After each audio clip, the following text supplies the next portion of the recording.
Did you see Westlife in Cork? 5 times. 5 times? It's great just to do the support slot for a change, to be honest. It's like, Oh, really? All the pubs are open by the time you come off. It's like... I'm told that you like lie down to sleep and basically you spend the whole night just like... Now please go absolutely crazy for the one and only Bambie Thug! Woo! Yeah, baby! I love the outfit though, by the way. Thank you very much. Always looking brilliant. I could, if you don't mind. Yeah, look, I brought it to share. It's to share, is it? Yeah. It's a bit, they've turned the AC down. It's Yeah, a bit chilly in here. So can I kind of, of course. get under with you? Yeah. Thank you. This is nice. I mean, obviously, a lot of the attention and this amazing moment that you're having now came because of Eurovision. And it would be silly not to just quickly touch on it. I know it was a little while ago now, but that experience must have been a really special and unique one, and one that you hold quite close. I have made so many beautiful friends around the world from it, from all these other countries. I could never have even imagined the level of production we got to do. So that was incredible. And, you know, my team was quite small, but so powerful. And I'm just really proud of the art we created and Ireland giving me the platform. Do you think it was the thing that really initiated and allowed you to flex all the ideas that you really had? Yeah. Do you think you would have been able to do that any other way? Not so quickly. Yeah, of course. You know, Doomsday Blue as well allowed for so many different types of expression. It went through so many genres, and I got to do ballet, and I got to act witchy, and had the Vatican calling us about our satanic imagery, and it was... Yeah, I don't know. It's amazing. You got a telling off from the Vatican. We did. Where are we at now then? What are the plans going forward? You got a brand new single? I've got a new single coming out at the end of August, Hex So Heavy. So you don't have a video for Hex So Heavy yet? It's coming. I kind of thought that might be the case, but I did pick out a few things that we could use instead. I need to use something. I did my best kind of Bambie Thug channeling, and I think you're going to like this. Would it be A, an old man at the decks? B, a small frog? Or C, shots of a wistful sky? What will it be, Bambi? A small frog. It's B, a small frog! Am I right in saying that things all really started out for you seeing Westlife? Yes. Did you see Westlife in Cork? 5 times. 5 times? Yeah. How does that make you feel? Describe it.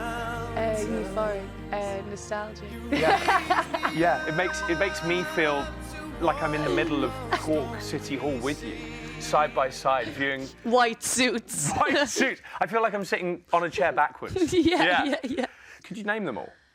Shane, Mark. They're the only 2 I liked, really.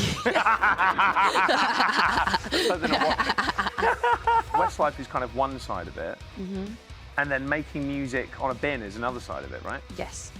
Are you talking about Tsunami? I'm talking about Tsunami. Yeah. You did that, right? I was in between living situations, and I was staying with my friends in North London, and it was like raining, and I was like super depressed at the time. I just wrote Tsunami about like manifesting me being on top of the world and being just like, it's really a confidence song. From bin to Eurovision to sitting cute on this couch.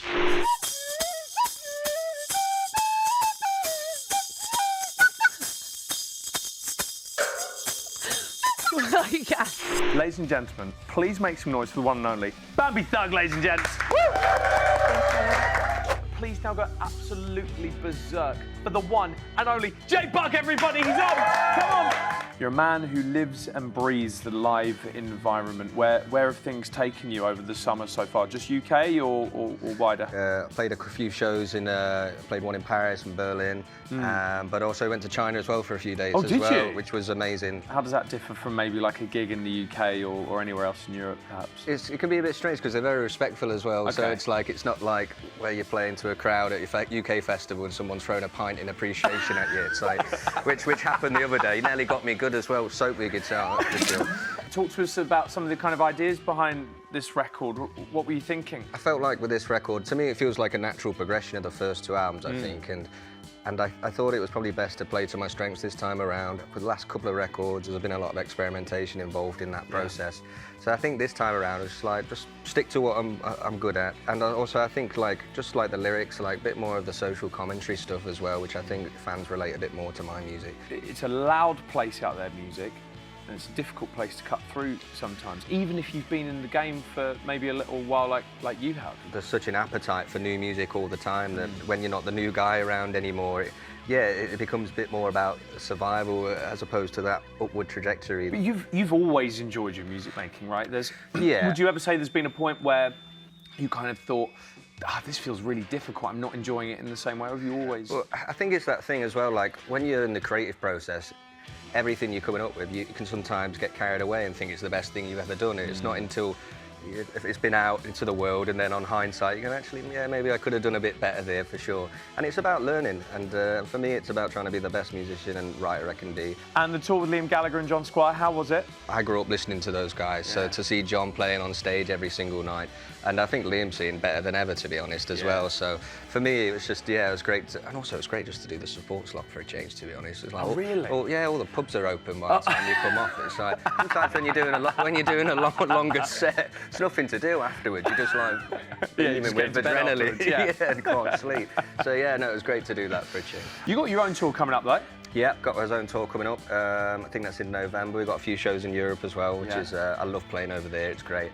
And then, we got a few UK dates as well. Good, dude. So you're on fine form. The record is sounding like it's going to be a big hit, and that's what we love to see. Ladies and gentlemen, make some noise for the one and only Jake Bugg, everybody!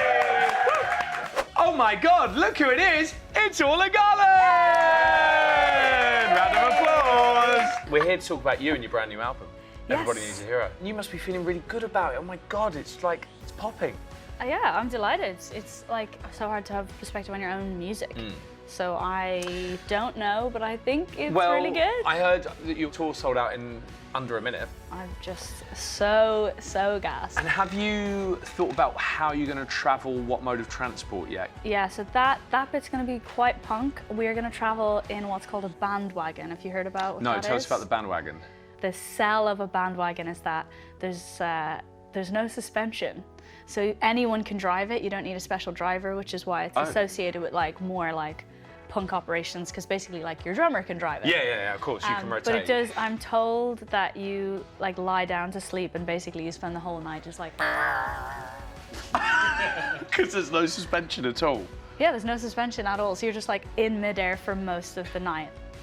Tell us a little bit about Little Chaos. That's really a song about just taking up space, trying to not round all your edges off for someone and show up as your fullest self, whether that's I love you, but I'm also I'm annoying, and I it's rather than dulling all those things down, trying to lift yourself up and present yourself with all the edges, good and bad, and that being in my idea, what real love really is. Essentially, it is kind of a big stubborn love song, but it's saying, well, if you're gonna take the best part of me, you also have to deal with all this other stuff. So yeah, that's that one. It's kind of standing on the mountain and being I am yours, but you have to take all of it. It sounds like Little Chaos can be big chaos. I think sometimes. So too. Yeah. Yeah. Do you cause much big chaos, do you think? I called it Little Chaos just because I'm quite small. Oh, I see, fine. Okay, so it's more of a height thing. Chaos, yeah. Well, I think we can cause some big chaos out here on the show.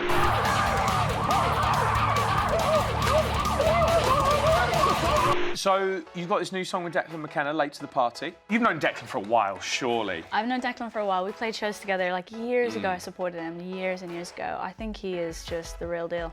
He's the real deal. I think he's a legacy artist. Oh, wow. Declan is legendary, He just gives me that feeling. He gives me that feeling of instant great. So I was beyond gassed when he was up for collaborating, and he added so much to the song. It wasn't just the verse he sang. He put guitar parts in. He's an amazing producer. He brought so much to it, and I just think he's brilliant.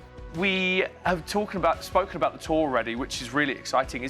That's over in the US where it sold out so quick, but here in the UK, do we get you? Do we get you? Yes, I'm gonna do some acoustic, like in-store type shows around the record coming out in October, but then I'm gonna do the proper whopper full band stuff next year. The proper whopper full band the stuff. full experience. Ladies and gentlemen, make some noise for Orla Gartland!